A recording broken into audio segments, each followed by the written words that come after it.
So yeah, we talked about this through text, but I really want to get your thoughts on this. Excuse me. Evo is just announced that they have like what 9 or like 10 events now.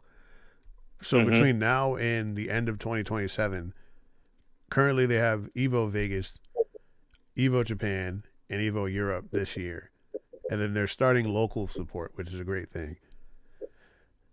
Next year will be Singapore, Morocco, Brazil, China, Middle East, and then the Fighting Game World Championship. Yeah, And then there's I'm still more curious. to come.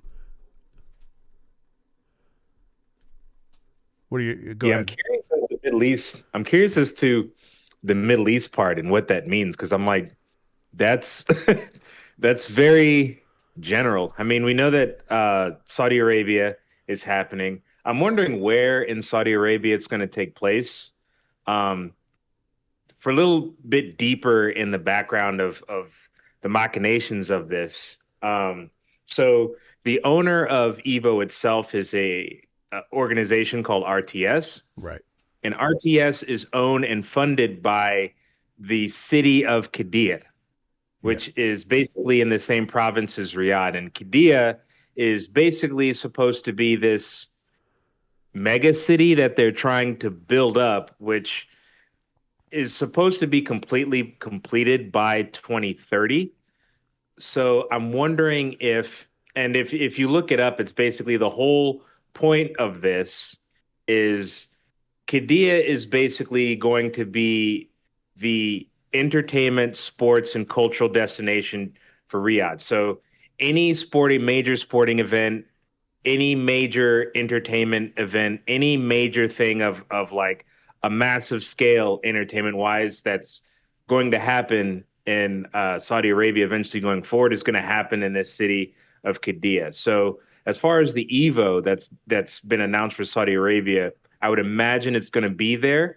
Um, I don't know. I couldn't imagine it being anywhere else. And as far as I'm also curious as to where else in the Middle East the tournament could be. If I was a betting man, I'd probably imagine maybe Dubai, Abu Dhabi, some location like that because they already have the infrastructure for it. There's Formula One is there. I think the WWE has performed there. Although I do remember the WWE has also had shows in Saudi Arabia, if I'm not mistaken, right? Yeah, they did Riyadh. The most recent Royal Rumble was just there, and they did another Royal Rumble some time ago too. And then I think WrestleMania is going there next year. Hmm. So yeah, they're pretty deep in the Saudi money too. Yep. As far as my opinion of the whole Evo thing, I think it's awesome. I mean, I would look at it.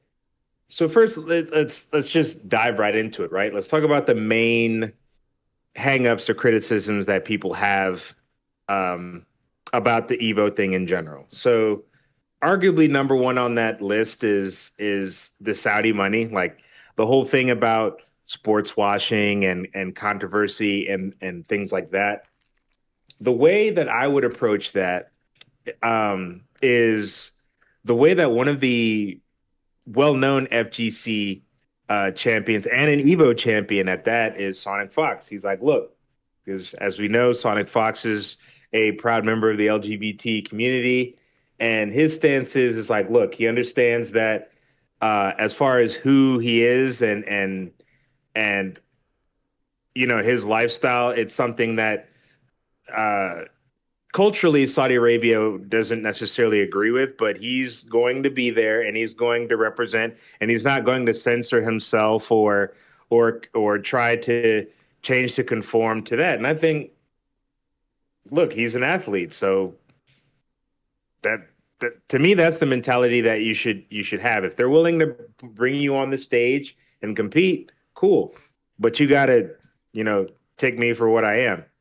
That said, I will also say that we also have to basically step away and think about the fact that, look, the world doesn't revolve around the United States. And it's really only America that has the kind of hangups they do about Saudi Arabia. Me, I was, as you know, a reservist in the United States Navy. I was deployed to the Middle East several times. I haven't been to Saudi Arabia specifically, but I've been to countries around Saudi Arabia, namely Kuwait, which is just an 8 hour drive. And being there, I mean, they don't see, and most of that part of the world doesn't see Saudi Arabia the way we do. So whenever you do polls and stuff outside of the U.S. as far as how people feel about what's going on with EVO, they're the complete opposite. They're excited about it. And then another thing that we have to take into account is that it was a lot of logistics and a headache for people of certain countries to come here to Vegas to compete at EVO. So if you're somebody from Morocco, right, and who you got to get a visa and go through all this logistics and trying to come to America, not to mention the fact that, let's be real, the political climate here is a little tough for for people that are just coming here just to visit, just in order to compete and then go back home. You always worry about, am I going to get stopped by ICE or DHS and whatever, Right. Now, with there being an Evo in Morocco, there's one right in your backyard. You can go to that. And then the way I'm pretty sure that they're going to deal with this is Evo's pretty much going to be a circuit like CPT. So that brings me to the second hangup that people have, which is the prestige of Evo going away. Because, generationally speaking, the Vegas Evo was always like the crown jewel of the FGC, right? Regardless of how many people went to compete at CPT or CEO or Combo Breaker, Frosty Faustings, final round when that was still going on, you always felt like Evo was the Super Bowl, right? But in my opinion, if this is done well, after having the circuit of these various Evos, if it's, I believe they're eventually going to try to have like a Champions Cup, right? Yeah, If they that's the have, last one. Yeah. yeah, so if they have this Champions Cup that is essentially the Evo equivalent of CBT, that means you have the potential to be an Evo Grand Champion. Now, it's one thing to win the Evo when you won it as it was in Vegas. But now you're going to be competing against a far bigger stage, far bigger pool of players, far bigger. It's going to be much harder. So anybody that makes it into the championship cup and then makes it past the final and claims a championship of that will be bar none the best FGC player in the world. On top of getting handsomely paid for that, because people like Justin, Daigo, Infiltration, people in the past who have won back to back Evos, they have the prestige, but you compare them to people like, Sonic Fox or Taquito, they did. Justin's net worth isn't nearly as high as newer players uh, coming out right now, because even though he won Evo 8 freaking times, I think, um, his combined winnings doesn't compare to what a lot of esports players make today. And Justin has been very upfront about the fact that, ever since he's moved from being a competitive player to being a streamer, he's made far more money streaming and being a content creator than he ever had competing as a competitive player in the FGC. So if you think that your favorite player should be able to eke out an honest living and be handsomely rewarded for his hard work and talent, there we go. Yeah, and I share a lot of that same sentiment. It's funny, like before you messaged me, I like got done cutting like a scathing CM Punk level promo about this, like in favor of like this change. But the big thing I would say, like again, like there should be no reason why like your favorite like top player should also have to resort to being a content creator. Like not because they want to, because like they have no choice. Like Hmm. when Punk won Evo Vegas and it took him like 5 months to get paid, and then he still got Right. paid peanuts. Like Mm-hmm. everyone should have been upset about that. And like Mm-hmm. I don't think I think it's that recency bias of like forgetting that like stuff like that happened for a lot of people. Mm-hmm. I see the sentiment that like Sony should have been the one like to like they should have stayed with Sony or whatever like that, but I'm like Sony wasn't putting money into Evo. They treated Evo like a fixer upper. Where it's like, "Oh, Mm-hmm. okay, there's potential here." Sony and Pokimane were like, "Let's just fix this up real quick and flip it." And that's exactly what happened. And over the Yep. course of that, games like Killer Instinct or games that ran better on Xbox couldn't be played on Yeah. Xbox. Yep. And so Yep. you were stuck in a situation where even if you thought PC ran better, you couldn't run PC because it was a PlayStation tournament. And so a lot of people were complaining about PS5 shutting down, controllers Yeah. disconnecting, I was all just kinds of about to stuff. say. Yeah, because of the PS5 and that exclusivity. Um, really, all we got out of Evo under Sony was it became a convention. We got the Evo Awards, and we just got a bunch of PS5s that people have to play off of. There was nothing that really kind of helped improve the fighting game community. And when I see that sentiment to like, oh, I wish Sony would have done something, it's just a beggars can't be choosers situation. Yep. Because if you look at gaming's landscape in general, if you see how much Sony has like burned into games like Concord and Marathon and other Mm-hmm. games that just flop, like that are dead within a week or two of like their Yep. arrival, if Sony Yep. put 0.1% of that money into fighting games, it would have been so much better off. Mm-hmm. So I think people may not like the fact that it like the Saudis are like owning it now, but at the same time, it's like not only is it giving opportunity for American players to make more money, it's also giving like players in other countries an opportunity to get in on this. Like, Yes. excuse me, Yes. we have this kind of like this thought process with like sports where it's like, yo, you might be the best in like your neighborhood, you might be the best in your state, but there's somebody in another state that could be better than you that you don't know about, and it's the same Yep. thing in the country and like the world. So Yep. I'm kind of excited to see that. I think the only gripe I have right now, and I know this isn't set in stone, but um, I really hope they don't name it like Evo Vegas, Evo Japan, Evo Singapore, like Yeah. because it is turning into a tournament series. I think Mm-hmm. Evo Vegas should stay Evo, and then you have Evo Japan, sure, because you've already set that in motion. But everything else, it should be like Evo series or something like that, or even Yeah. give Or different like names. Evo Tour, Evo Pro Tour, or something like that. Yeah. Yeah, with the World Championship just being called Evo Worlds. Like just keep Mm-hmm. it very simple. We don't have to make it too difficult, but then we don't also have to be redundant. And the thing about Yes. like Evo, what it was then compared to now, excuse me, Evo was that Super Bowl, but people forget the pandemic killed a lot of tournaments. Yep. So Frosty, like not Frosty Fausting, final round is Final gone, round. Yeah. Final round as and well. that was a major. There's other majors that are done since the Mm-hmm. pandemic that couldn't recover. So Mm-hmm. like we don't have as many majors as we used to, and then a lot of those are going online.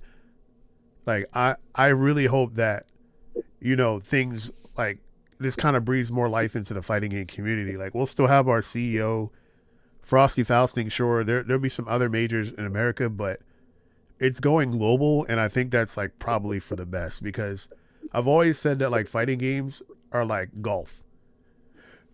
Excuse me. Where like it's hard to market someone in golf because it's not like a team sport. Yeah. It's individual. Yeah, it's an Mm-hmm. individual, so you have to be an exceptional individual, and unfortunately, like fighting games doesn't have that right now. Like we have people that we consider like legends or great players, but no one's like really that marketable except for like maybe LTG, who doesn't really Mm-hmm. consider himself like fighting games player, and he has his own Right. controversy. So I'm not gonna get into all that, but Right. um, because of that, like fighting games as a whole is operating as if like a semi-pro golfer. There's a few people that get their flights and hotels booked to enter these tournaments, and everyone else is shelling out their own money to feed the pot. And so I think like with this opportunity to open up more money, we'll start to notice that there might be payouts to like top 16 now or top 32. There's a lot of ways this money can go around. Like especially with the local support. Like your local could get like an $1,000 or $2,000 pot bonus to a random game from EVO, and you wouldn't even know it. But people are like so hung up on the fact that it's the Saudis that are doing it, instead of just looking at it like, wow, like this is finally getting to a place where we can actually make some real money playing this game. Like we Yep. spend, like a lot of people spend like 6, 8, 10 hours a day playing fighting games, and then we're still getting peanuts for it. And so, And my thing is yeah, go ahead. is uh one of the overlooked things about this was the announcement that they said that they were going to be contributing and promoting locals. Right, Shout out to Anime Illuminati Junior, but every other stream or video he uploads, he's talking about, hey, support your locals. right, Because there's this thing where, okay, if you completely go up against, there's going to be people who in the United States who want to boycott but still want to participate in the FGC, and that's all fine and dandy. But if you're going to talk the talk, then walk the walk and support locals, right, because they're doing the thing that you should have been doing in the beginning, which is supporting locals.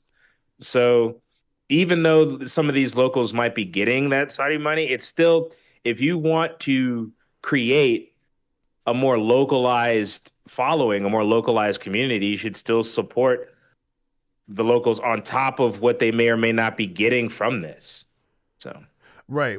We have this weird situation with like, not with people in general, but for this example, the fighting game community, where they wanted to be grassroots at times, but then they also wanted to be corporate and like have the money behind it.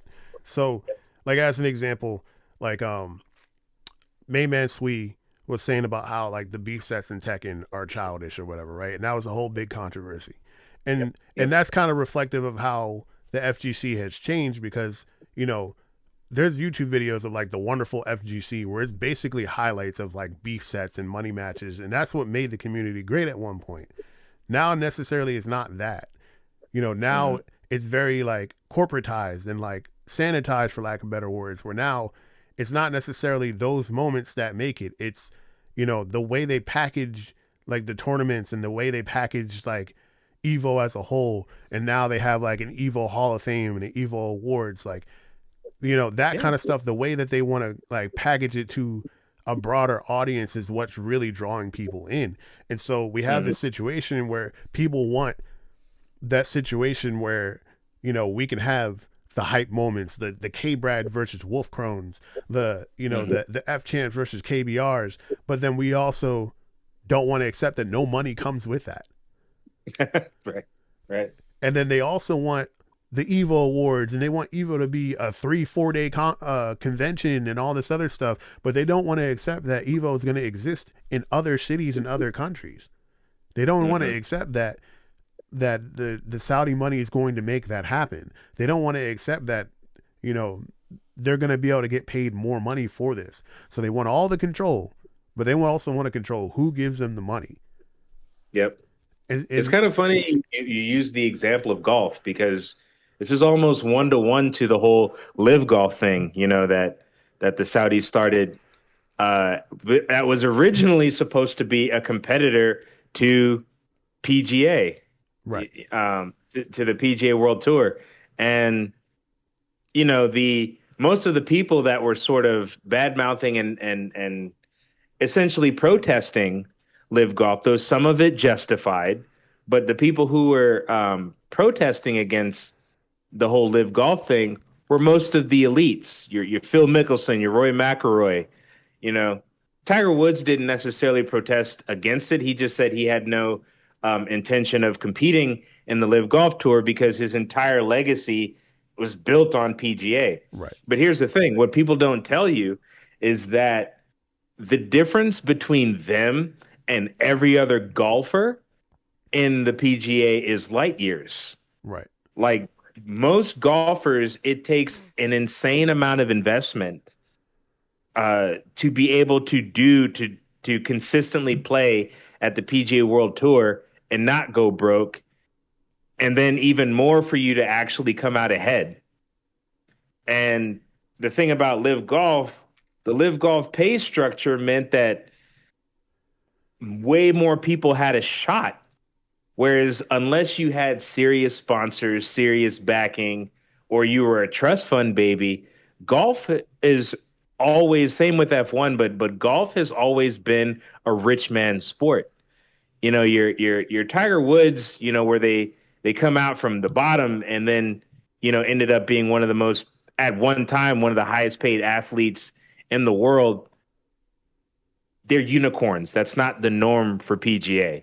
Right. It's pretty much you're doing this as a passion, but at the end of the day, like I remember I forget his name, but one of the recent guys who won Masters, you know, he was like, you know, what are your plans for next year on the tour? And he's like, nah, man, I got to go back to my family because this doesn't put food on the table. This was his passion. He talked to his family about it, and he ended up winning a jacket.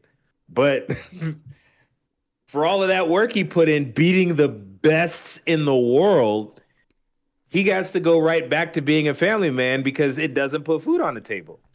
Right. And I think that like I think honestly if you ask anybody that can crack top 8 in an Evo, they're not against it. I truly don't think they're against it because again, like the cost benefit analysis to them, like they're dumping Yeah. time, energy, money into being able to perform at that level and then getting Mm-hmm. diminishing returns where like the average person that goes to Evo is a pot monster that's there for the convention. They want to cosplay, they want to show off their arcade stick. They're not really there to win. They And let's want to talk meet about their the pro players. They want to meet their heroes. They're not here to beat their heroes. And so yeah. like that's why like you know this reminds me of that Kingsman BS where they're like, "Oh, we're just here for the vibes." I'm not flying to Vegas for vibes. I'm flying to Vegas to win. I don't want to shake Yeah. Justin Wong's hand unless I beat that man in a set. And that's what like Right. really frustrates me because it's like, yo, like y'all are more fans than y'all are competitors, bro. So like I think people that Mm-hmm. are honestly trying to compete, like are like open to this change. Because again, Sony Yeah. didn't do anything for them. They really didn't. Mm-hmm. What about you about to say Yep. something? Oh, I was going to say, and let's talk about the TOs. You talk about how many majors ended after COVID. I mean, being a TO is arguably the most thankless job in the FGC. Yeah. I mean, remember Button Check? Shout out to Ernesto. Button Check just covered this recent incident where there was a local Smash tournament, and apparently some guy had a rage. Like he just crashed out because he lost a match against some guy playing King Dedede. And one of the TOs told him, "Hey, dude, relax." And he swung at the TO, had to get escorted out. And of course, he was banned. But my thing is like the TO who ran that not only got swung at for something that he had nothing to do with, but the amount of rate of return that he had for organizing that tournament was definitely not worth what he went through in that whole venue. And a lot of the reasons why your final rounds and the other ones that closed during COVID closes, most of these tournaments operate on a shoestring budget. Right.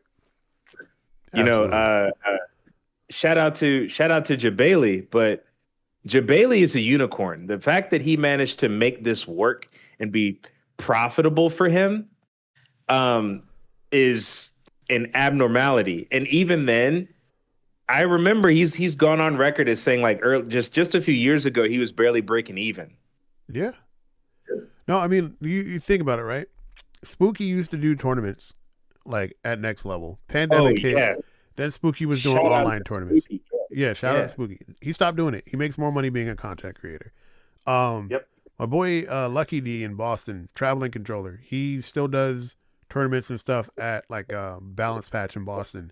Again, that diminishing return on that is a very tough thing to stay afloat in, but it's a passion of his, right? My boy Bunch, Mm-hmm. online tournament. He was doing Cost the Bunch for a while. He hasn't done it in a while. But again, that stuff takes a toll on these people that are organizing these tournaments, running the tournaments and stuff. Right. And so like in a situation where like an extra $1,000 or $2 monthly would make a huge difference to these people.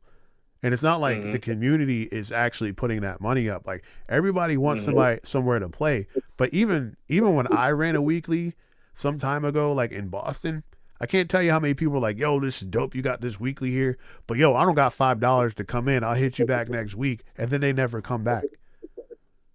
Like, Bro, when I was working at the Microsoft store, we did free tournaments because we were trying to get people in, just to fill the store. And we could barely get people to show up at an event that was free. right. And then, it's again like, the corporate kind of smell to it or whatever. I get how people I get how people can sometimes be like a little anti corporate when it comes to stuff like that. But even like, Yeah. me and my boy Zan, we had a pretty poppin' like local, all things considered. But still, like, Hmm. can't tell you how many people would show up and be like, yo, I don't have $5, bro. I'll get you next week. Some people actually Hmm. do. Some people never come back. But it's like crazy that like, again, the brokest people want to make all the decisions for Hmm. for what? Yeah, I just and here's something else I was thinking about, right? Hmm. Fighting games aren't at a point like they're not like boxing, right? Hmm. So I think that's where this should go. I think this is cool, right? But I think if Saudi Arabia is going to look at anything else for inspiration, it should be boxing, right? Take the idea of the beef set and turn that shit into like a boxing card. Because, right, Arslan Ash and Nee, they could have a first to 10 and make that joint pay per view and have a bunch of other people on the undercard, right? I know Capcom's kind of getting clapped for like the Capcom Pro Tour pay per view or whatever. Maybe you don't do pay per view, I don't know. But there is ways to monetize this stuff where it makes sense that you can legitimately make something out of. Because like that's a key piece of the FGC that's been missing since it's been acquired by Sony, where like there's no highlights on the storyline, right? Like and so like at least with boxing, there's stories that are told based on like, Yep. Ryan Garcia is in this weight class, so he's looking at Shakur Stevenson now and he wants to face him. And like it was a like his fight with Devin Haney didn't go down well, so he also wants to rematch with them. Like there's a story there that's not being told in the FGC, like or in the mainstream Yep. FGC that's being told like in Discord chats or YouTube videos. If they capitalize on that Yep. and make it more like boxing, they'll definitely generate money. It don't gotta be like wrestling, but if you make it like boxing and you can book a card where like you're gonna have these high level players play, then it could definitely be worthwhile. And I can't see a Yep. situation where somebody wouldn't want to sub on a Twitch channel or something to be able to see a monthly fight card of that Yep. of that stature. Maybe you make it Yep. put it behind a different paywall, but if as long as it doesn't exceed like $10, 15 tops maybe, it could work. Capcom was tripping with I would also, $40. yeah, yeah. At least now they knocked it to, it's essentially 10, but the exchange rate, as far as if you're American and you buy it, it comes out less. It's like $9.70 last I checked. And Yeah. then the boxing reference, I would also extend that to the players. One of the ways that the FGC player community, the professional community, needs to start doing yesterday, while all this money is being thrown around, they need to look at organizing.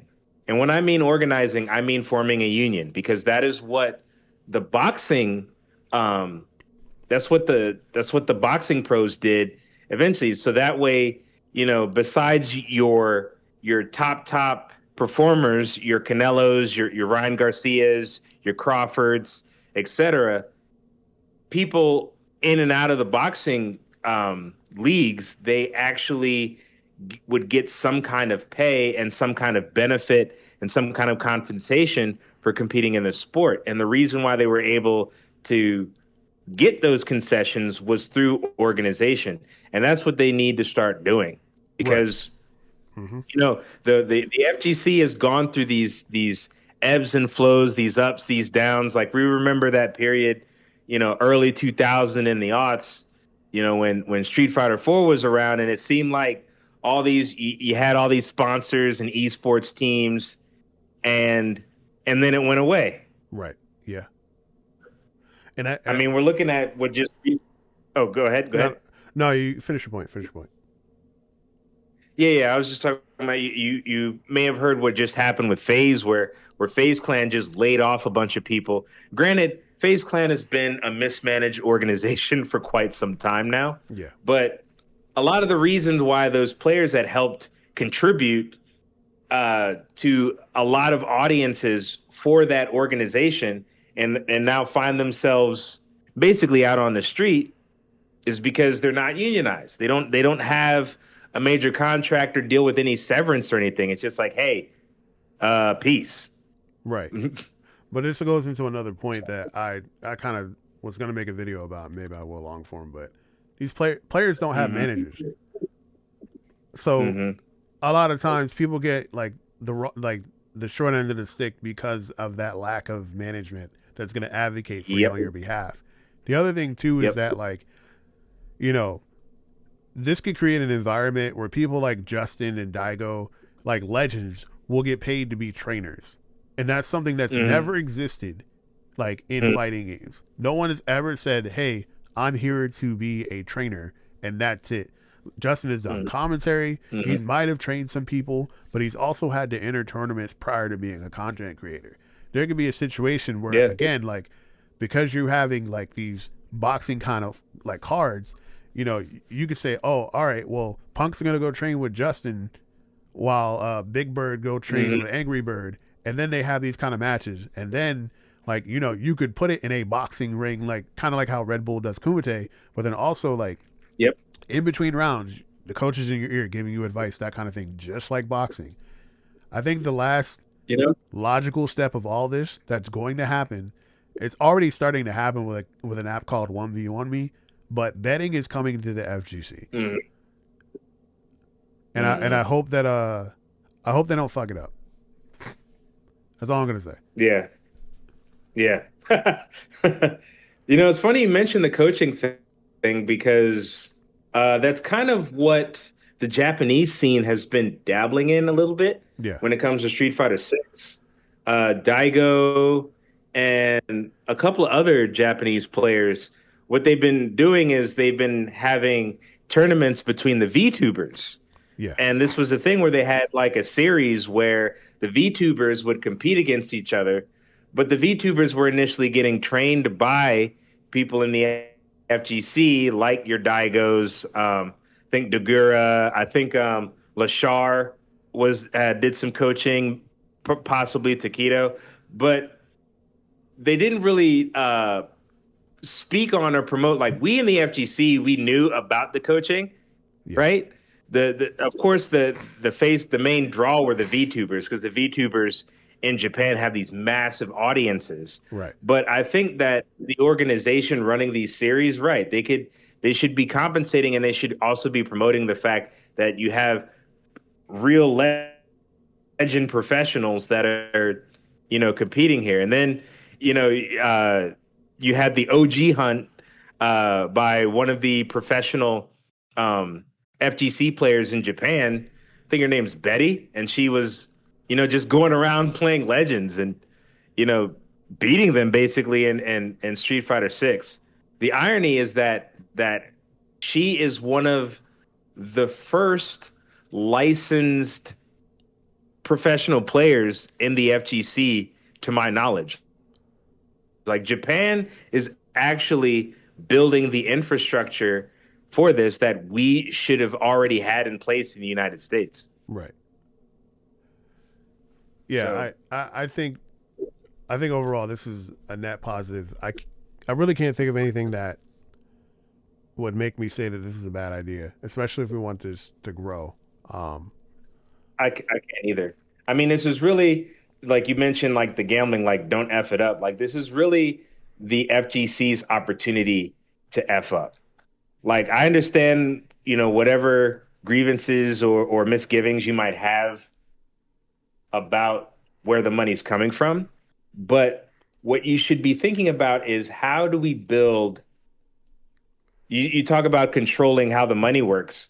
how do we build a structure in which we protect the gains, we protect our players, and we protect the community and give us a buy-in rather than just having this thing where we show up, they throw money at us, and we sort of ride this ride for as long as it lasts, and then if the money dries up, then we're right back to square one like we always are every time. Like I said, every time there's a high and low in the FGC. Yeah, and excuse me, I'll get on this quick because I'm gonna stop this soon. But the other thing too is that like we kind of already messed it up when like Street Fighter League was on TBS and it's starting to get other coverage like this, right? Collusion has existed in the Mm-hmm. final in the FGC for quite some time. It hasn't been so Mm-hmm. blatant in a very long time, but I don't know if you remember the last big case I can recall of collusion at EVO was Smash 4, and then like that game Smash like never came back after that. So like Yeah, right, right. so if they're colluding for that little bit of money, I really hope people don't give in to colluding for major money in betting and stuff like that, because that's the last thing we need is that kind of controversy. But again, this is a net Yeah, and the positive. whole match fixing thing. Yeah, yeah. This is definitely a net positive. Like I said, I'm excited to see it, and I'm excited to see how Evo changes because a lot of my friends that went to Evo were just kind of like, I don't think you should go. Like it's not what it used to be. This is a chance for it to be something better than what it was ever. Yeah. So, You know, uh, it's ironic because Ernesto was talking about, um, are as many people going to be going to Vegas now that there's going to be so many Evos? I mean, he's mentioned that he hasn't been to Vegas in a while. I was just in Vegas this past year on business. And let me tell you, as far as like everybody else, Vegas is a mere shadow of what it used to be. yeah, The amount of people that are there, and this has basically been well reported on, but Vegas has declined year over year in comparison to 25, like 17%. Um, when you walk the strip, it could be the middle of the afternoon and it's just like very, very brisk, like nothing like what it used to be. Now, certain places, inside the casinos, they might be a little busy, but it's not packed the way I remember Vegas growing up. The sad thing is even though Vegas is having less visitors, less tourists, less people coming, in terms of the actual gambling revenue, they're actually breaking records. And the reason for that is because Vegas has begun to stop paying attention to the everyday people, the working class people like you and me, and they're focusing on the high rollers, people like Dana White that'll come every other month or week and blow $2 million on a poker table.